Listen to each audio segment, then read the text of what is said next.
தெலுங்கு இயக்குனர் வெங்கி அட்லூரி இயக்கத்தில் உருவாகி வரும் புதிய திரைப்படத்தில் நடிகர் சூர்யா வலுவான கதாபாத்திரத்தில் நடித்து வருகிறார். அவருடன் மமிதா பைஜு, ரவீனா டாண்டன், பவானி ஸ்ரீ, ராதிகா சரத்குமார் உள்ளிட்ட பல முன்னணி நடிகர்கள் முக்கிய வேடங்களில் இணைந்துள்ளனர். சித்தாரா என்டர்டெயின்மென்ட்ஸ் நிறுவனத்தின் சார்பில் தயாரிப்பாளர் நாக வம்சி இந்த படத்தை தயாரித்து வருகிறார். இப்படத்திற்கு இசையமைப்பாளராக வி.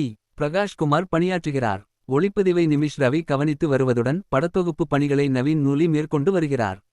இந்த திரைப்படத்தில் சூர்யா மிகவும் வலிமையான மற்றும் நினைவில் நிற்கும் கதாபாத்திரத்தில் தோன்றுவார் என இயக்குனர் வெங்கி அட்லூரி தெரிவித்துள்ளார். குறிப்பாக 2005ஆம் ஆண்டு வெளியான கஜினி திரைப்படத்தில் சூர்யா நடித்த சஞ்சய் ராமசாமி கதாபாத்திரத்தைப் போல ரசிகர்களின் மனதில் நீங்கா இடம் பிடிக்கும் ஒரு ரோலில் அவர் நடிப்பார் என கூறப்படுகிறது. தற்போது படத்தின் இறுதிக்கட்ட பணிகள் வேகமாக நடைபெற்று வருகிறது.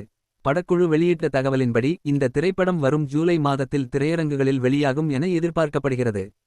இதற்கிடையில் ரசிகர்களின் ஆவலை மேலும் அதிகரிக்கும் வகையில் விஸ்வநாத் அண்ட் சன்ஸ் திரைப்படத்தின் டீசர் மார்ச் 16ஆம் தேதி மாலை 4:06 மணிக்கு வெளியாகும் என அதிகாரப்பூர்வமாக அறிவிக்கப்பட்டுள்ளது. இந்த அறிவிப்பு வெளியாகியதுடன் சமூக வலைதளங்களில் ரசிகர்கள் மத்தியில் பெரும் எதிர்பார்ப்பு உருவாகியுள்ளது.